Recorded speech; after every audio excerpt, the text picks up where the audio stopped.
You're going to pick up skills from everything that you try. And that's all going to kind of develop you as a person moving forward and develop your skill set. Welcome to the Builder Hacks Podcast, your go-to destination for cutting-edge strategies, time-tested systems, and invaluable insights to revolutionize your construction business and elevate your life. Join your hosts, Nate Piper and Keith Meals, seasoned contractors who are not just in the trenches, but are also pioneering the future of the industry through Concord University. In each episode, we dive deep into the minds of the industry's most accomplished building professionals, uncovering their secrets to success and sharing actionable tips to help you thrive. Whether you're a seasoned veteran or just starting out, our goal is to empower you to build a brighter future for yourself and for America. Tune in, level up, and let's build a better tomorrow together. This is the Builder Hacks Podcast. Build your future, building America.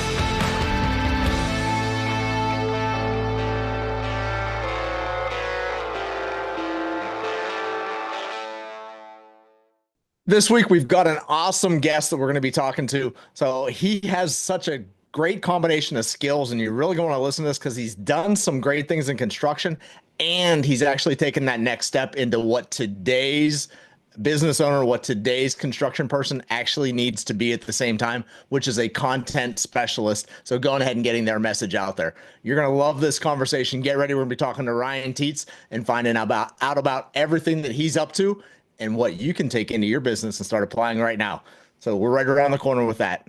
Hey, Ryan, let's give us a little bit of history from what we know about you. So what you told us about. So is you've been in the construction industry for a few years. So you started off as a framer and painter. What brought you into this industry? Why did you come into construction in the first place?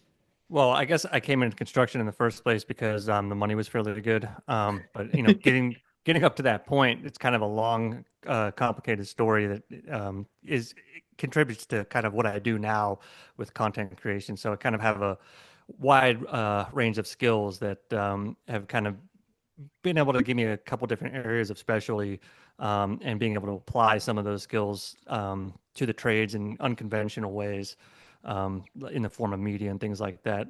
So the expertise that I've kind of gained over the years puts me in a unique position. Well, so Awesome. what was your introduction? So let me kind of rewind back to high school real quick. And I was going to a career center for interactive multimedia and graphic design. So I kind of started out with art. And from there, I went to the Art Institute of Pittsburgh, and I did about a year there. Go Steelers. Yeah. And so So then I'm from Youngstown. You can go the Browns or the Steelers. So No, you can't. So yeah, go Steelers. I always swung towards the yellow and black. Oh, But wow. That's all right. But anyway, so kind of from the Art Institute, I took a break from my education, really kind of decided if I want to go back to school, I'm going to spend some time pursuing, various jobs and finding something that I'm interested in along the way. And I'll just go from there. So fast forward a little bit. I ended up taking a job working for a company in Pennsylvania as a framer. Now, they did a lot of prefabricated work, but the houses were very, very large. Actually, I think we built one of the houses for one of the people from the Pittsburgh Steelers. I can't remember Awesome. who. So the pretty large houses, prefabricated. They ship them, they build them there, pack it up, put it on a semi, ship it out to the job site, put it up on site. So did a lot of that. Built some staircases. Kind of was more or less getting into carpentry at that point. But the issue there was the work culture wasn't really something I was satisfied with. I didn't really care for the environment that I was working in. And it kind of got to a point where I just said, you know what, I'm done. And I had a buddy who was working for a residential painting contractor at the time. And I decided I would just go give that a shot. And I excelled pretty well at that, even within like a couple of weeks. And I kind of stayed with, small residential projects working for this guy for about 6 months until I was painting a house next door to a very large commercial painting contractor in the area. I would say George Babiak, Babiak Painting, shout out to him. And he handed me his card. He goes, "You guys don't know what the hell you're doing. If you want to do a real painting job, you come give me give me a call and I'll put you to work. And I said, all right. So I kind of waited a couple weeks, and ended up getting laid off, and found that this guy was kind of just done doing what he was doing for whatever reason. So I gave that guy George a call, and started an apprenticeship in commercial painting. And that was a 4 year apprenticeship. So you go through 4 years. At the same time, you're learning on site. I was also taking classes at community college in Cleveland. Um, and so went through that whole process before I became a journeyman. And kind of once I was a journeyman, started like running jobs. I mean, the jobs you do in commercial work are very large. I think the first job I was on as an apprenticeship, they kind of just turned me loose on that job because I just didn't have enough people to hold my hand as an apprentice. But Hmm. that was a $65 million project. It was one of the biggest schools I think they've built in the state of Ohio. Um, and Gotcha. so that really broke me in and broke me in quick. And I was kind of thankful to get on that job as my first job because it really showed me kind of everything that, you're going to kind of face as a painter going forward. And I was like, yeah, I'm fine with this. One Awesome. of the things you mentioned, Ryan, so you said you started working whenever you're doing the prefab. I'm assuming it was panels is what you guys were building when Yeah. you were a carpenter, on that side of things. What was going on there? You said about the environment. So what was going on that you didn't like so that had you go ahead and switch things? Well, see, if you go through an apprenticeship, you're going to take a lot of shit and there's going to be a lot of hazing involved. And that's all Yep. part of a process. But there's also a difference between toxicity and I think toxicity and kind of like hazing. I mean, Hmm. and I would say that that place, I kind of it was beyond kind of working conditions were really poor. Gotcha. Safety was not really that great, and it just wasn't really an area that I was enjoying at all. And so sometimes you got to, try out a different kind of try out different trades until you find one that sticks. And for me, it just happened to be painting. Yep. Now, I mean, I like that fact, and it's one of the key pieces in this industry, of course, of it's getting into it and starting to learn some things and find out like you said, you may find out just like you did, Ryan, that wasn't the place for you. And you knew that after being there for a little while. And it's like, all right, what else is out here? And you just happen to step into painting next. And that is one of the awesome parts of the industry because there's so many different trades and so many different opportunities. And in that same realm, there's so many different people out there that can be the person training you. And that's really one of the key things to look at. Hey, if you don't like where you're at as far as a trade goes, but you still have some of those same interests. You like working with your hands. You like being outside. You like going ahead and creating something that you like to see the finished result of, so that it can stand that test of time. That's a great example of what Ryan did right there. Is you go ahead and find another opportunity that gives you those same type of things. So that's with another person. So and possibly another industry in this case. So it's definitely awesome. I'm happy you did that as opposed to going ahead and just dropping out, which some people will. So on Yeah. that end. Yeah, a lot of people just, you know, they just don't. They try to trade, they don't like it. They figured none of the trades are for them. Yep. They threw Um, the baby out with the bathwater, right? right. And honestly, the way I look at it is, you tried a couple different things. I mean, I was a commercial tire technician for a while too, like Hmm. before I got into that sort of trade. And so, Gotcha. that's really hard work. I mean, that's probably Yeah, the as I say, hardest that would work, be and hard. Yeah. it's extremely dangerous. Hmm. But I guess my advice to a lot of people, if you're getting into an apprenticeship program or something similar to that, is find a mentor, somebody who's going to kind of, show you, Hmm. um, you know, little things here and there, and they're going to, correct you in a productive way and in a constructive way when you're not doing things correctly. And so, that's, I guess, one of the things that I was not able to find when I was doing framing that I Right. was able to find, working in commercial painting. Yeah. And I think that's one of the key pieces because I think you mentioned that piece as far as the camaraderie that gets built by going ahead and giving people a hard time on the job site and stuff like that. Those are the types of things. I mean, Nate and I always kid about going ahead and going out to the truck to find the board stretcher or the Yeah. wire stretcher. So, and bring that in. And that's the good nature joking around type of thing that you're usually okay with. And that's what you look for. Those types of things are the fun parts. I know we cut up with the guys that I have on the crews that come and work for me. So that's a typical portion of that is that I go ahead and we go back and forth, especially the crews that I see consistently over and over again. So, and I walk in just like one of the guys and go ahead and lay it out, and we play back and forth, and they give as good as they get. There's no question about it, and that's definitely part of what this industry is because it makes things more fun for what a lot of times can be very monotonous or very challenging parts of the business. But knowing the difference between that and a work environment that just doesn't work for you, that there's no fun to it. It's just like you said, Yeah. toxic as far as that part goes. So we're way too challenging, just not the right people. Yeah. Is something you've got to figure out for yourself. Oh, there's no question. And that ability to go find somebody else. There's always going to be different people that bring the message. So, and there's going to be a different way to learn, and everybody is their own unique person, which means that everyone's going to take it in a new and different way.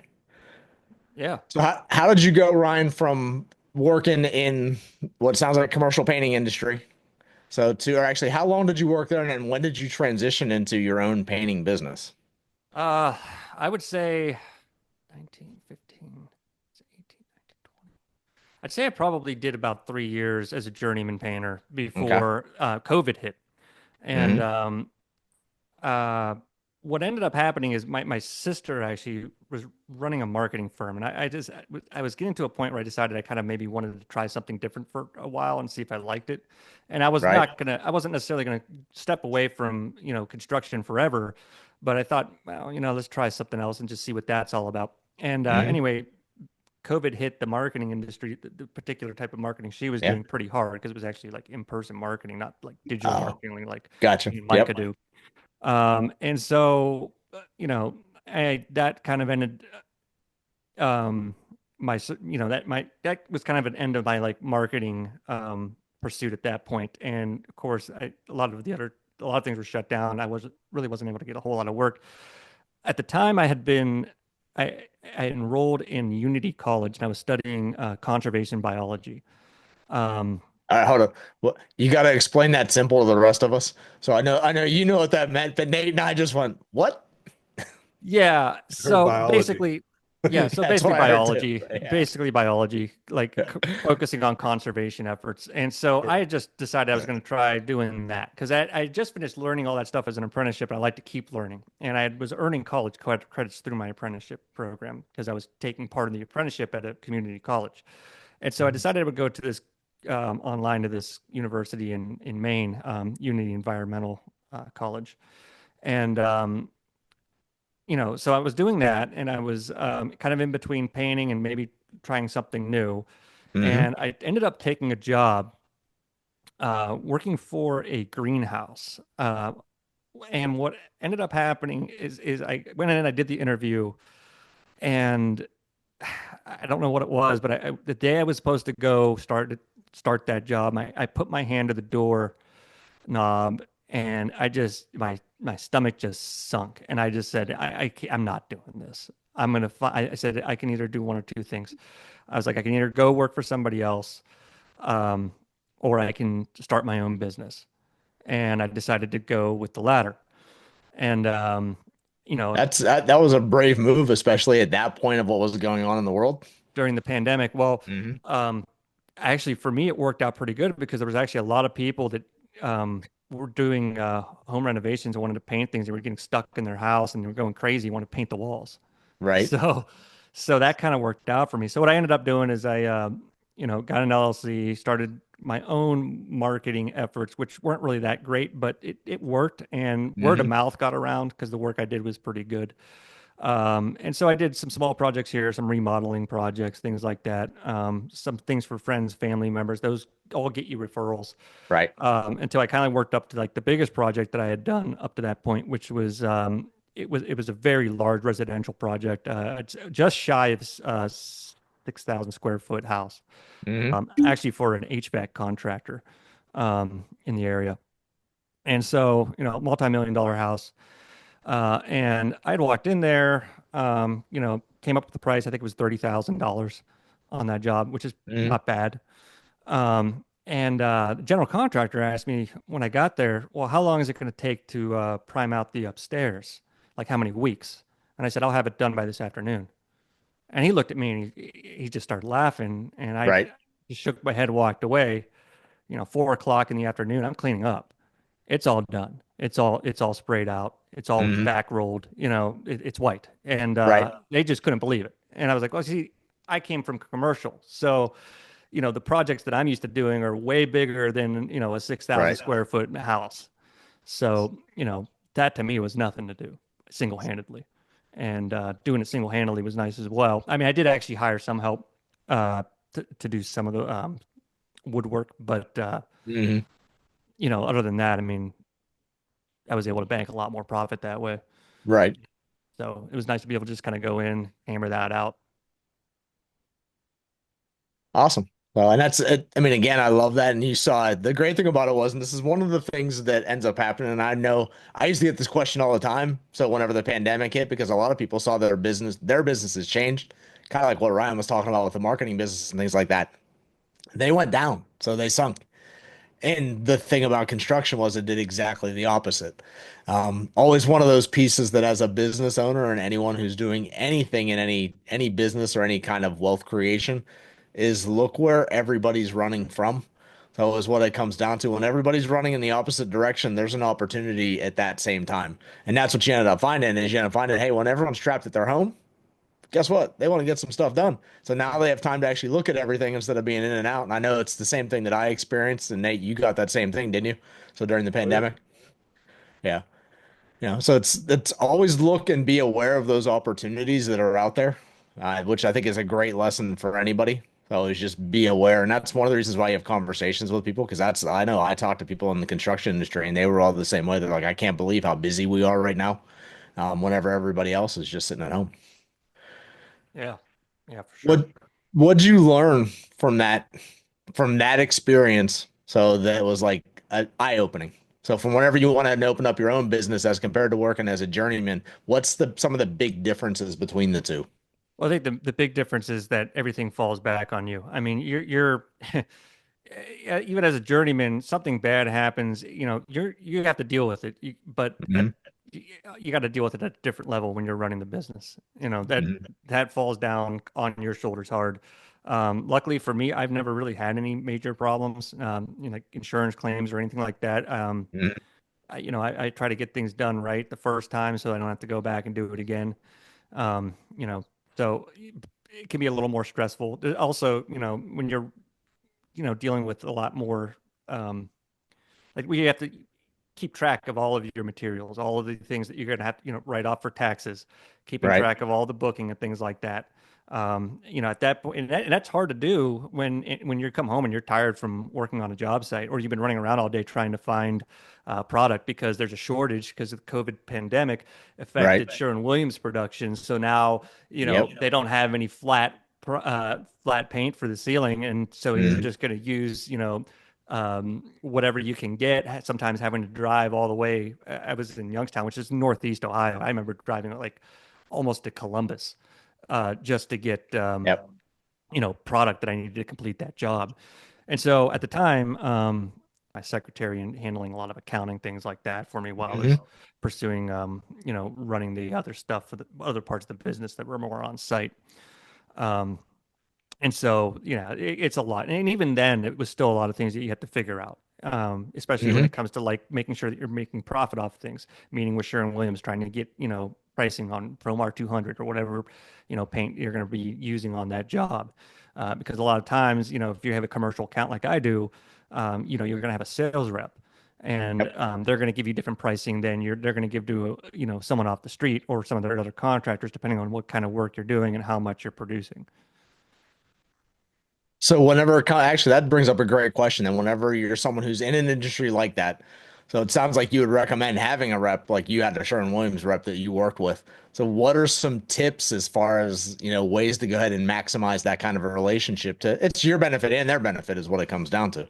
So, but what Uh, are some tips for you that you would recommend that you found out in the process? For me, well, when I first, it was funny because I just got my LLC.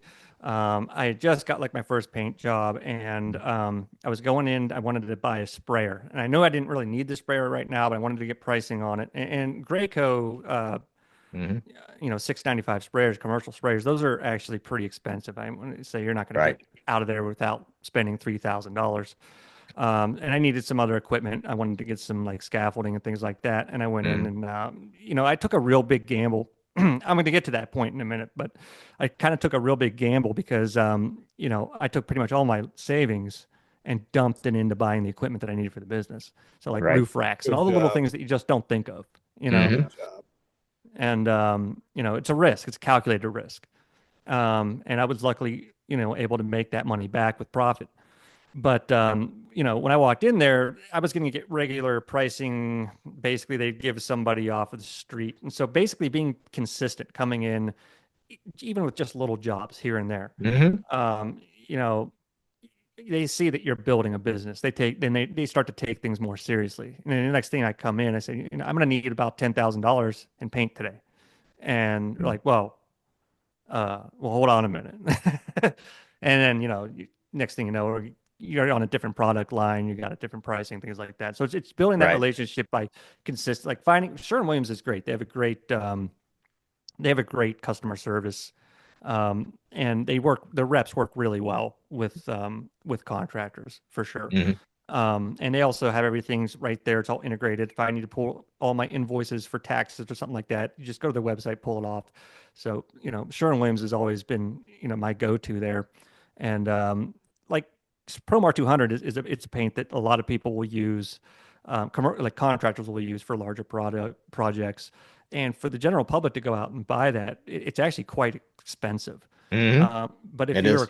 yeah, but if you're, you have a commercial account and you've kind of been spending a lot of money there over the years, eventually you're going to kind of get into that tier, and they're going to give you that sort of pricing and those sort of products at something that's going to help maximize your profitability. What did you we're gonna kind of go back a little bit. So you said that you put in most of your savings to kind of get it started.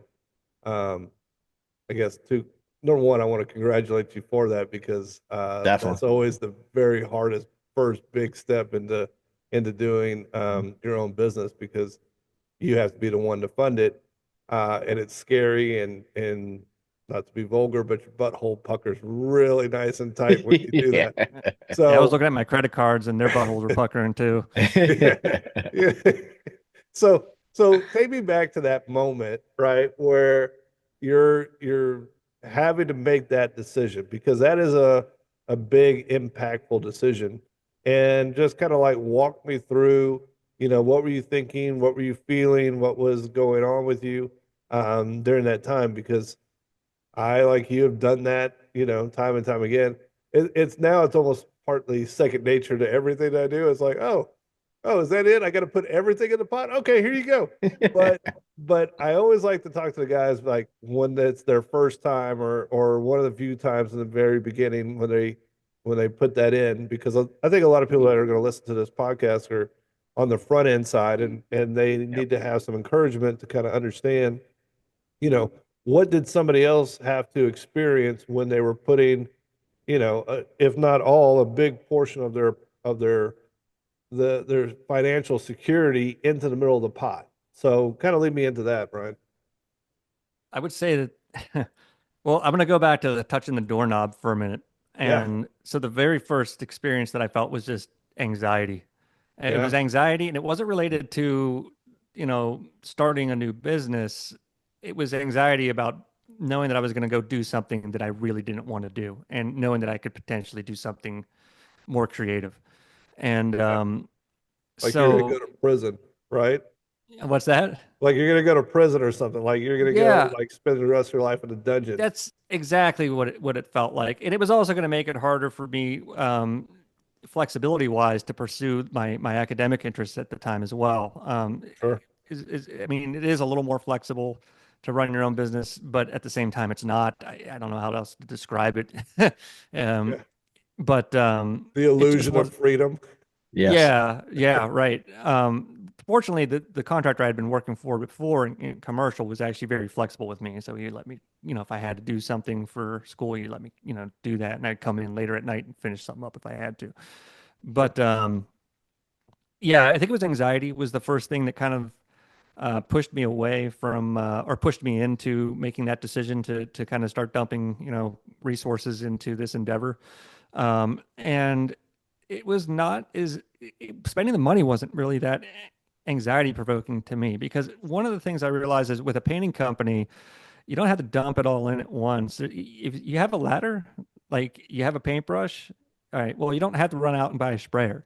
You could just start small. And most of the Right. projects that you're going to do residentially, you're not going to need that anyway, because unless it's new construction, you're really not going to want to spray inside their house and get overspray into the air, which is going to travel all through their HVAC system. There's a lot Yep. of prep work you can do to avoid all that, but it's at the end of the day, prep work is a big part of the job. And so it almost makes sense to just do it kind of the old school way, just go in there, paintbrush, roller, and just get it Mhm. done. And so my the way I kind of went about it was I went out and bought myself some new brushes. I had brushes, but I was going to buy all new brushes. I want new brushes. I like Wooster, so I'm going to go get Wooster.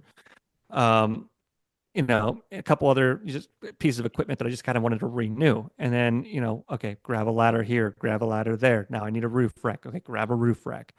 Um, that sort of thing. And slow over the course of several months, probably like 6 months, that's when I started to spend pretty much all of the money that I had kind of available to me. And I still wasn't really making a whole lot of money still. I was still kind of waiting, trying to get clients, selling out mailers, doing whatever it had to take. And then eventually one day it just started rolling in. The first job I remember the first job I did working for myself was just a fence.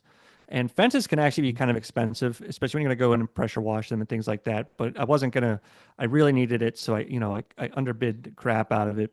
The guy was providing his own product, which is something I normally don't do.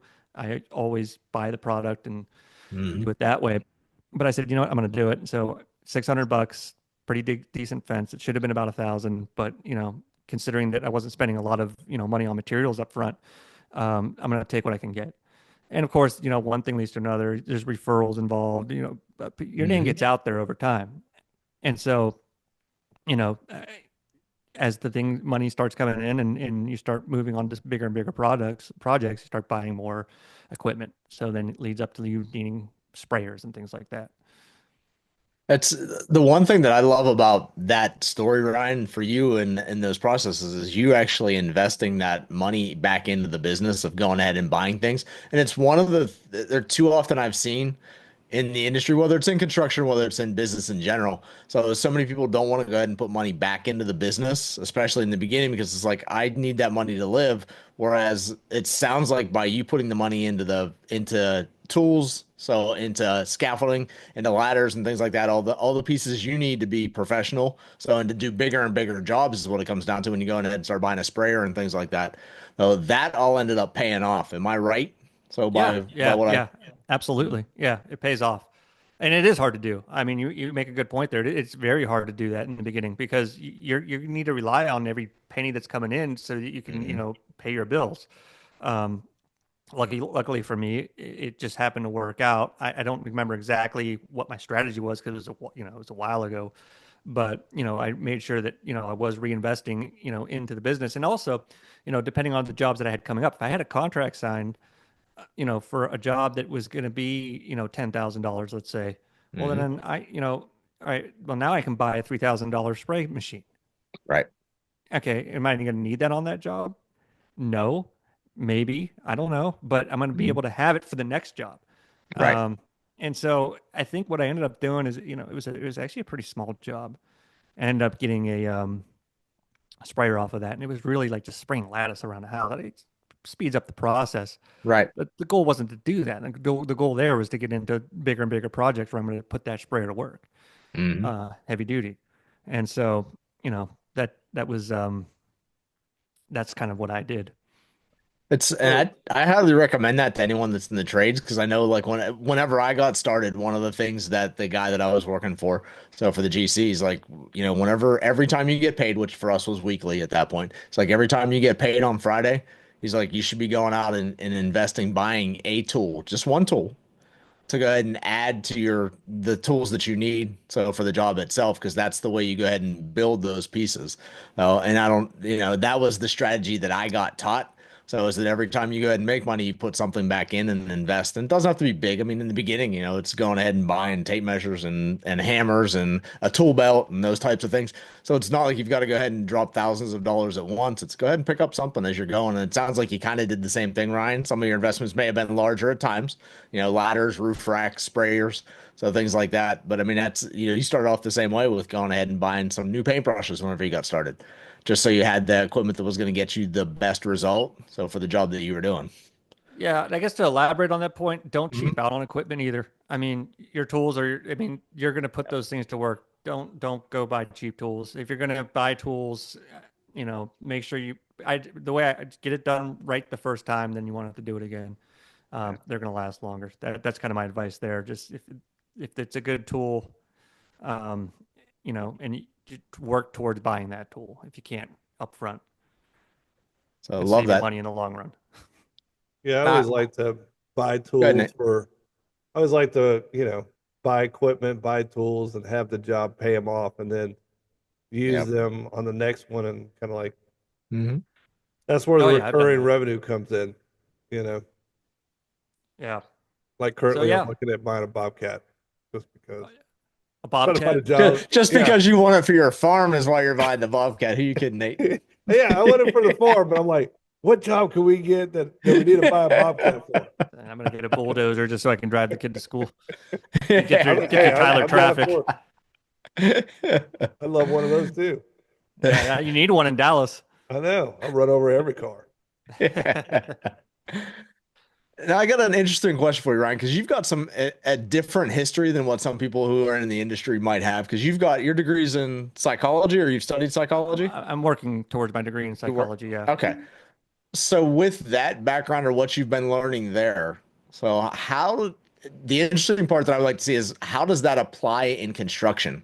So in the trades themselves. So how are you able to use that? What advantage does that give you by having that extra education there?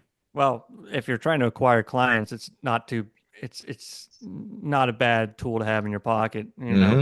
Being able to kind of connect with people and understanding the way people behave and the way they react to certain things you tell them. I mean, have I Hmm. applied that a whole lot? A little bit here and there, but so I guess let me kind of back up and kind of explain what kind of brought me to this point. So I ended up transferring from Unity College. I had a 4.0. And I had taken a general psych elective, and I wrote a paper that has a very long scientific title, and I turned it in. And my professor kind of pulled me aside, basically, and was just like, "This is the kind of work you're doing here in undergraduate exceeds what I expect from my grad students." And so that was an indication Awesome. that, okay, I'm going to switch to psychology from biology. Um, and I decided to transfer to Youngstown State University in my hometown and go there in person. And this was right when I was doing that giant project that I was talking about earlier. Hmm. Um, and so I would go back and forth from the university to that job and just, I mean, I was hardly sleeping. I was just getting stuff done. It didn't matter. Still Yep. doing well. And so, learning more and more about, psychology, you start to realize that you start to pick up on consumer behavior. And that kind of Hmm. applies to like how you market things. And marketing is very closely tied to psychology. Um, and so uh, it didn't really apply a whole lot to my business. I'd say it was helpful. Hmm. Um, my goal there was I just had a passion, and this was more of like a hobby for me. I wanted to, like, academics have always been something that I've found very interesting. I'm very interested in research, and so some people go kayaking on the weekends. Uh, I got a bunch of books and things like that that I go through and thumb through academic articles. Um, but also my background in like art was another thing that I had in my pocket too. And that's attention to detail. Hmm. It's very important. And so Right. if you if you are artistic, you have that attention for detail, which painting is all attention to detail. I mean, there's no ifs, ands, No and question. buts Yep. about it. Yeah. It's the one thing that everybody sees. Hmm. between the floor and the walls, that's what everybody sees. Nobody Right. sees what's behind the walls. That if the electrician screws up, nobody sees it. As And long then as it it might, doesn't burn the place down, yeah. So, yeah. So attention to detail is real big. So if you have that kind of attention to detail, you're interested in art, then painting might be something you want to pick up. And there's also other avenues in painting, like sign painting, which is kind of becoming a lesser specialty trade out there. But it used to make a lot of money. But you can do graphics. I mean, a lot of people will want like hmm. nurseries painted. They want, clouds on the ceiling and things like that. And so if you're Gotcha. artistic and you have an artistic interest, then there's a lot you can do in painting with that.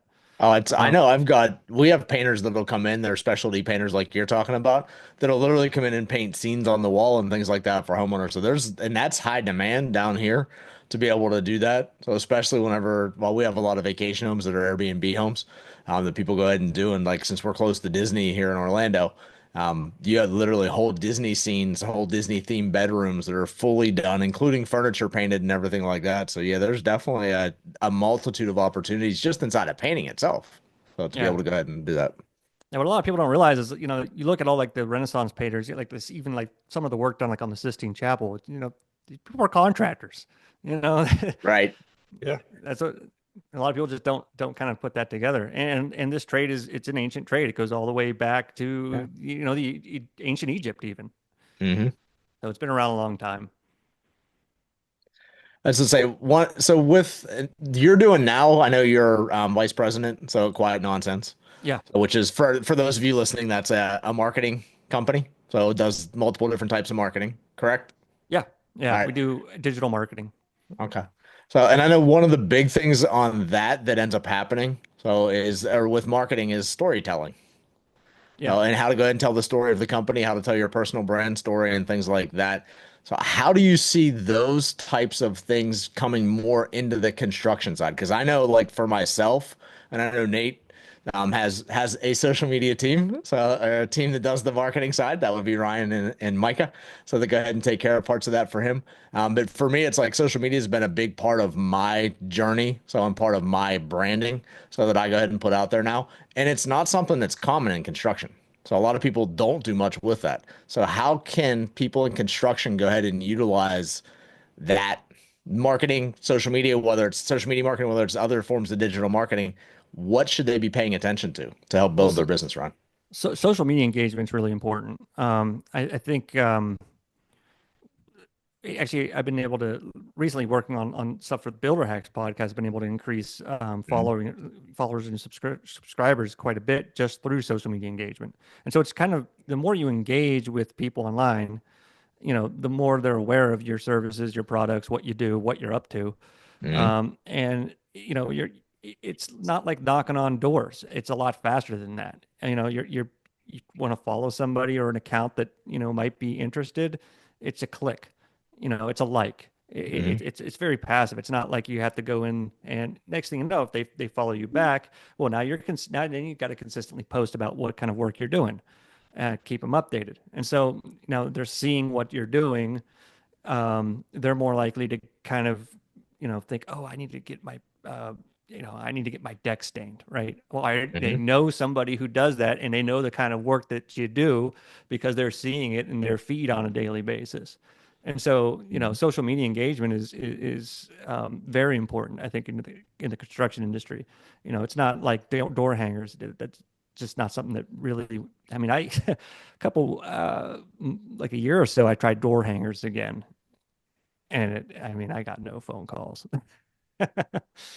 um, And, so yeah, and and it is. I mean, it's one of the big things when it comes down to things like those forms of marketing, like door hangers and such, is that most of the time, whenever people need it, so is when they're thinking about it. And until they need something, they don't even worry about it. So if you didn't happen to hang a door hanger for painting on their door whenever they needed painting done or staining the deck, like you talked about, they may or may not hold on to that piece. It just depends on whether, they've got that junk drawer that they jam it into, and then whether they remember they have that in the junk drawer whenever it's time to actually do something like that. Whereas with the social media marketing and some of the SEO and things like that that you do with when you're on Google and such like that, whenever you're doing those types of pieces, then whenever they start searching for that person, now you become the person that pops up.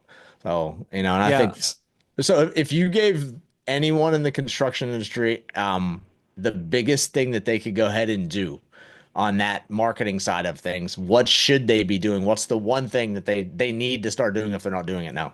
Well, definitely social media engagement for sure. Okay. You need to connect with people, and you do that through social media engagement. Another thing is content creation is another thing. You want to be able to Mhm. once you have people paying attention, or subscribe to you or following you, you want to constantly, give them something to look at, and also something that's interesting to look at. And so you can focus on, like a lot of carpenters do some pretty interesting things. I mean, you do before and after. Somebody's going to build like a really detailed handrail, you know, Mhm. and that kind of thing is something that, if you're scrolling through and you watch it, it's amazing. It's art, you Right. know. So kind of just more than just before and after photos, videos, that kind of show the process. So people are kind of familiar with like what goes into the project that they might be trying to pursue. Got it. So adding in those other steps that it isn't just seeing that. I mean, the transformation stuff's great as far as people being able to see that because that's what they judge a lot of contractors on. So it's, hey, this is that used to look that way, and now they created this with it. But I think you're right. The interesting part is whenever you get to see how they walk through those steps to make that happen, and it can be something simple. I mean, I remember one of the videos that I shot and posted on social media. So it was we have a company down here that has the collapsible dumpster bags. So and we had one of the bags that we way overloaded. So it shouldn't have been to this point, and it had a bunch of tile and stuff into it. And whenever they came out, I'm like, I looked at my team and I'm like, we're gonna video this stuff. So just because I want to see whether it breaks on them or not, and if it does, then hey, we just had a viral video because I'll guarantee that thing will bounce all over the place. But just seeing like those types of things, which to us on a normal day is just a Tuesday, so is what it comes down to. Yet whenever someone else sees it, they're like, it's the most interesting thing because they don't see that on a daily basis. And I mean, I was running a little narration in the background on it just because we didn't know. I mean, truly, we didn't know whether the bag was going to be able to hold up. So we're running narration on it whenever you start seeing it. And we actually had started a rip as far as the bag goes. And then the guy was skilled enough to be able to swing the arm around and get it over top of the truck before the bag actually totally ripped out and created a huge mess all over someone's yard and driveway. But it was, like those types of things, anything little like that. It's like, while we think it's normal, that's something no one else has really seen. And they're like, they get amazed by those types of things. Yeah, the more that the more that people can learn about what you're doing, the better. And one of the things that kind of increases learning, is in remembering is surprise. And so if you were to post something really surprising, and people also kind of have a preference for like real, like for contrast, so like extremes of things. So if you were going to post let's say you were to walk into a job that's really bad, like a hoarder lived there, and you're going to Right. completely gut this place, kind of showing the state of that before you walk in and how horrible it looks.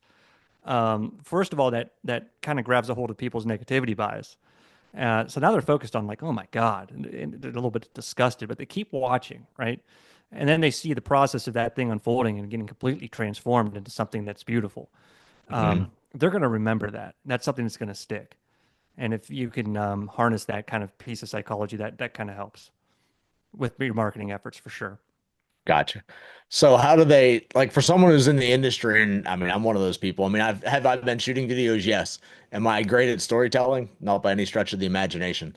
What types of things should they look at to go ahead and start putting together for someone who's like, hey, I've never shot a video. Do I need to be in the video?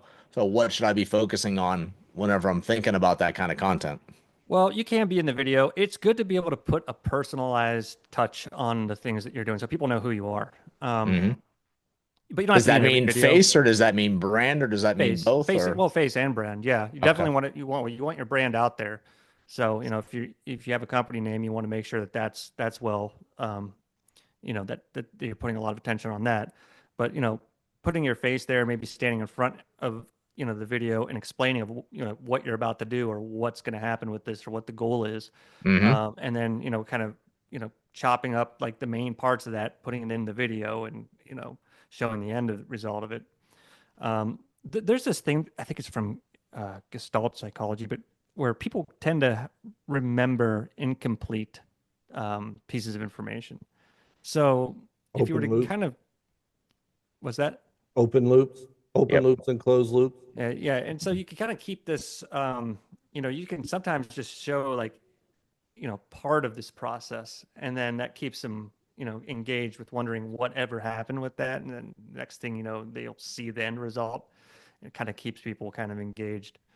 But yeah, no, I think putting your face to it's not bad, but you don't have to. A lot of times you could just take a walkthrough and kind of show sort of what's going on. Um, with the project. There's a lot of different ways to do it. I don't think that you should stick to just one. I think you should probably, Okay. mix it up a little bit. You'll definitely Mhm. want to have your face on there at least once or twice. I mean, it's good to put a name or a face to the brand. Gotcha. So good tips as far as that part goes. Oh, Nate, any questions? I feel like I'm hogging the whole interview on Ryan here. No, I think it's good. I think it's good that that you and Ryan get the chance to meet each other. I get to talk to Ryan pretty often, so it's good to be able to ask him some different questions. Um, I think Ryan, I've got a few questions for you, but my first question is, what do you regret about learning or moving into the trades, from going to be that framer to being a painter to, your journey all the way through to what you're doing today? What do you regret about doing it? I don't regret anything actually. I mean, this led me up to where I'm at now, and I'm pretty happy with where I'm at now. Um, you know, trying framing and not liking it, well, that just informs me of what I like and what I don't like. And moving forward, it kind of just yeah, it all brings me to where I'm at now. And so I don't regret anything. Perfect. Great answer. Nobody ever regrets it. I don't know why, but nobody ever does. Yeah, I mean, yeah, I mean, I don't know if I have a whole lot of regrets in general in Yeah, my life. I mean, like I said, if it leads me that's good. now to where I'm at and I'm satisfied overall, on a daily basis, then, you know, I Well, don't have that's a a lot of winner's regrets. mentality right there. Exactly. So, well, good. All right. What is the greatest lesson that you learned in the trades? Oh, that's a hard one. I know it Um, is. that is a real hard one. All right, then give me the top three. I would say commitment. Okay. Perfect. Commitment to what you're doing. Um, you know, being committed to the end result, Yeah. taking pride in your work. Yeah, that's it. To expand on that a little bit, I would say that what you mean by saying committed to and pride in your own work is that the confidence, the self-confidence that it creates inside of you is the thing that propels you forward and gives you all the inner strength that you need. Um, Yeah, because then you start looking at everything in your life through that lens, right? It helps you, in your personal life with family members or, wife, kids, parents, siblings, all of it, and everything that you do is all connected from that. sure. That's Yeah, that's good. agreed. Um, what would you tell your younger self or a younger brother or somebody listening on this podcast what they should do um, if they're in this point of limbo and they don't know what to do. They don't know where to go. They don't know what their career path should be.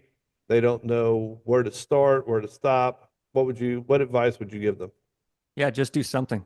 I mean, really, I mean, if you don't know what to do and you're because kind of, sitting there blank, not knowing with no direction at all, go in some direction and at least just get moving, get off your ass and start, getting down to work. And maybe you don't like what you're doing. Okay, great. Move on until you find something you like. There's no, and what you're going to do in that process is you're going to learn more and more. You're going to pick up skills from everything that you try. And that's all going to kind of develop you as a person moving forward and develop your skill set.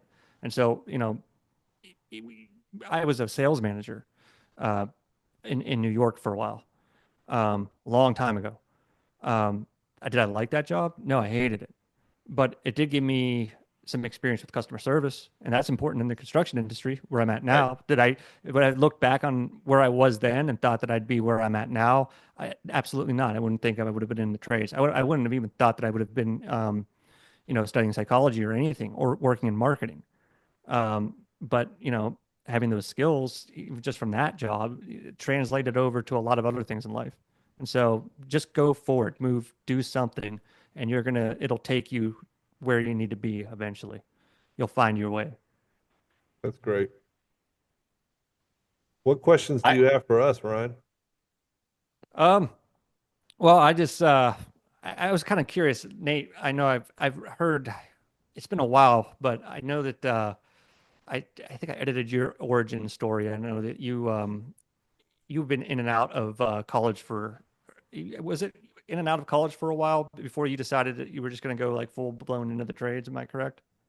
Yeah, well, I went to kind of a long story, but had a football scholarship that went away, and so um, that's a whole other topic. But I ended up, graduated from high school, losing my scholarship, and then went into junior college, and then left, and then went back into the trades for a little bit, and then went back into college, went to the university, left, went to New York because I wanted to be a stockbroker, and that lasted for about 6 months.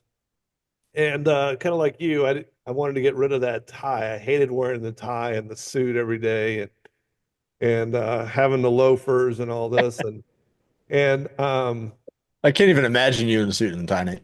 oh, this was 90, so I had colorful ties. I had different knots. I had custom made suits, green and teal and navy blue. I mean, it was a whole other world. But Like Scarface. yeah, not that good. But I don't know. I ran away from the trades, but I always ran back. It was always a part of me, and it was always part of my journey. And so Well, yeah. I would just kind of expand about like, always going back and I've done some different things. I was actually working at the university for a while. I was working for the Department of English, and I was kind of doing that part time as a writing consultant. And so I was basically assisting students writing support, right? And so at that point, I really wasn't doing anything. I was kind of taking a break from running my business and also running and also working for, other contractors. And then I ended up I'm going through a divorce, all this other stuff. And where did I turn? I just turned right back to my trade. Yeah. And it's always there for you. If you have that skill, it's always there for you. You can always fall back on that. And I think that's what's important. I think a lot of people, I know I was kind of touching on like, your background is in education, but, you know, I don't know how, I don't know if the investment of higher education is really worth it. I think it can be, for me, it's worth it, but is it a really good move? I would not probably jump right into higher education outside of high school. I think it's the best thing you can do is find something because you come out. Most people come out of high school with no like real practical skills, and so try to find some practical skills that are going to keep you employable, throughout your life before you go off and spend 50, 60, $100,000 on a degree in business when you could have been learning on the ground how to run a business, and how to like master a trade or something like that you can put into motion as a business. I love that piece of what you said there, Ryan, because it's one of the biggest thing. I always love to see people who went to college and got their 4-year degree and then went and did an MBA. So, and they've never actually run a business before, yet they want to come and give you advice on how to go ahead and run your business. There's nothing that goes ahead and teaches you how to do something more than experience teaches you how to do something. That was what it comes down to. And that's what I would love for a lot of people to go ahead and remember. I mean, if you do want to go ahead and get into owning a business at some point, one of the best ways to do that is get into something like construction because most of the time, whenever you come in, if you express that kind of an interest to an owner, they'll spend time showing you some of the things that are going on and pulling back some of that curtain. Whether they're obviously looking for you to be able to stay there if there's an opportunity to be able to do that. Yet at the same time, when someone expresses that kind of interest to me, I'll go ahead and give time, even if I know they're going to go someplace else at some point in the future just to go ahead and give that knowledge to the next generation of people coming through. That way, they're able to be successful and stay in this industry. So, which is really what I'm looking for quality people. Yeah, I agree with. I mean, that's great, and that's the thing. I don't really. I went because I've been at the university, so I've tutored a lot of Hmm. business majors, and none of them know a thing about business, a Yeah. damn thing about business. And I've Hmm. read, and I know this because I've read their work, and Yeah. and a lot of times I don't feel like their professors know a damn thing about business because that's why How they're to teaching at the university. They're not exactly running a company, you know. right. They know a lot about how business runs on paper. They might know a lot about economics, things like that, Hmm. but are they really applying that? I'm not saying none of them do. I know Right. Well, some do, but I always take it as they're just applying theory, but never in practice, Right. you know, right, and we all have, what was that old saying? If you can't do it, you teach it. And if you can do it, then you work it, you know, Yep. and it's kind of one of those things. It's like, if they never, the people that are doing it now and are successful in the construction industry, the only way that they're going to teach it is if you're in their space. They're not going to go to a classroom and Yep. teach you construction management from a classroom setting because it never happens in a construction setting. You you right. you could be there and talk about it all day long, and guess what? Day one, minute three, the wheels fell off of the program for what you thought you were going to get. So or whatever is lined out. So it's always on the move and it's always moving. And most professors are just teaching you, and if they were experienced out in the field, they're teaching you the skills that they or the marketplace 10 years before, right? They're not teaching you the current in the marketplace today. I have So a funny story about that actually. So when I was at the Art Institute of Pittsburgh, I was actually majoring in video production, and I had to take some audio engineering classes. And this was right when YouTube was coming out, and MP3 was a big music format at the time. yeah. Mhm. And you know, I think that I failed that audio class for using MP3 format, and I was also I remember I mentioned something about YouTube becoming like the next big thing, and that was just laughed at. Well, here we are right now. Where is this going? Right? The digital revolution was there, and they were still teaching the 80s. Yep. You Yeah. know, they Yeah. vinyl's the best. Okay, but that's not what we're using right now. That's not what Right. we're going to be using moving Hmm. forward. So what's going on right now in the industry? Because I don't think they really saw any of this coming. I mean, they were CDs was the best quality you were going to get next to Yeah. vinyl at that point. And it's like, Right. why would you use MP3? Well, because it's convenient. And Hmm. moving forward, things are going to be moving a lot faster as technology evolves, and it has. And so Always a decade behind. It's no different Yep. than right always, now. always, yeah, They should be teaching AI, but they're not. Hmm. They're teaching coding for it's like, look, I don't want you to learn Pantheon. I want you to learn how to use the AI bot to talk to ChatGPT to write the code to then implement it. But they're not teaching that. So well, yeah, actually, you get a lot of trouble using ChatGPT too. I mean, yeah, in a university setting. Hmm. I don't really use ChatGPT, but I'm a strong writer. But in the moving forward, I can see that being really helpful for a lot of people, especially when it starts to get to a point where you don't really need a writing tutor anymore. You maybe send your paper to AI, and it's going to give you the writing suggestions. Yep. You know, so, As I say, I mean, it's one of the things like as a business owner, I know one of the biggest challenges for me is getting started on anything like that, but I can edit the hell out of it once I've got something in my hands and can yeah, craft it the way I want it. And I'll tell you what, things like ChatGPT or other AI softwares and things like that gives you a starting point because I don't leave it that way because it doesn't write like me. yeah. It's not my voice whenever it writes. No matter how much it knows about me, it still doesn't write like me. yeah. And whenever I go ahead and get it though, that it's a great jumping off point and it cuts down how long it takes me to go ahead and do anything creatively. So which is I just use it as a tool is really what it comes down to. It, So it it, helps it on that front end brainstorming side of things. in marketing, well, Micah uses a lot for brainstorming. My wife, Hmm. if for brainstorming things in marketing, it just gives her ideas. But at the Yeah. same time, like you can optimize SEO with Right. and Yeah. we've used that, and it's been very successful for like Hmm. blog posts and things like that. I mean, some things Hmm. are better written by hand, but other times, you're going to probably want to optimize the crap out of it so that it's going to Hmm. register online better. Right. And artificial intelligence does a fairly good job of making sure that those keywords are used.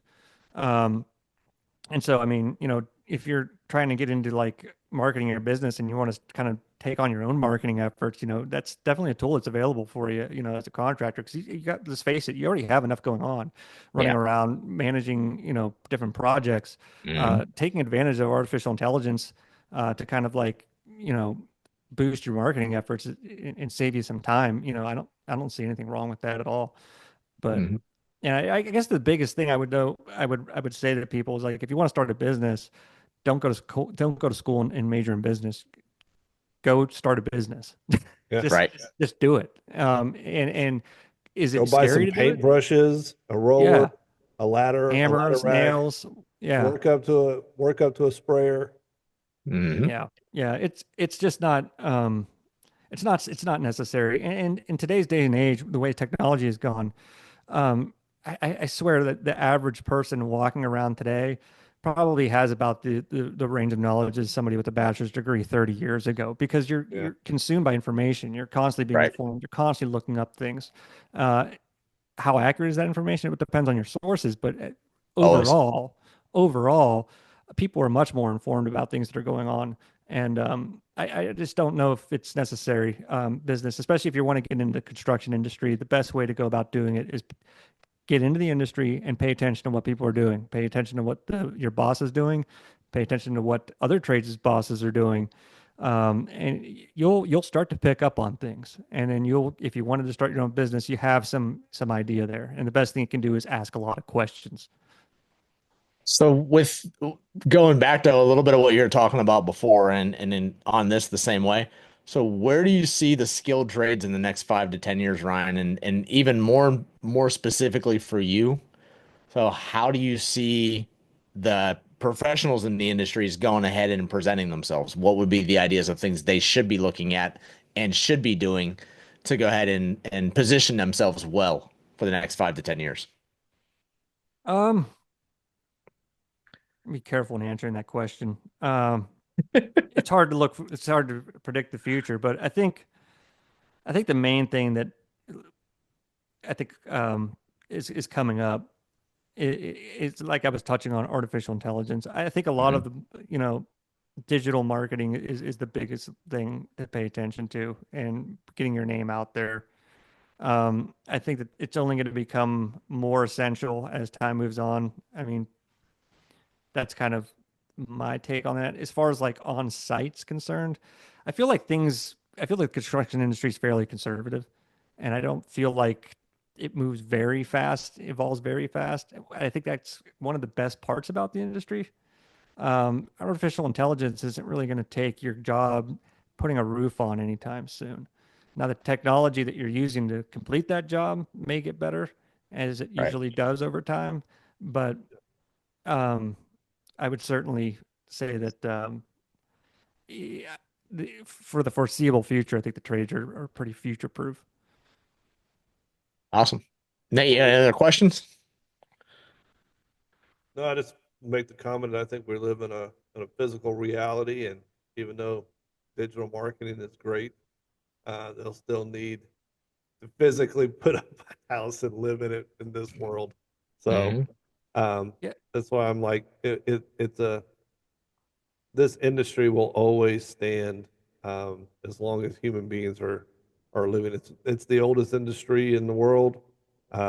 It will maintain and be here forever as long as people are needing some place to have shelter and convenience.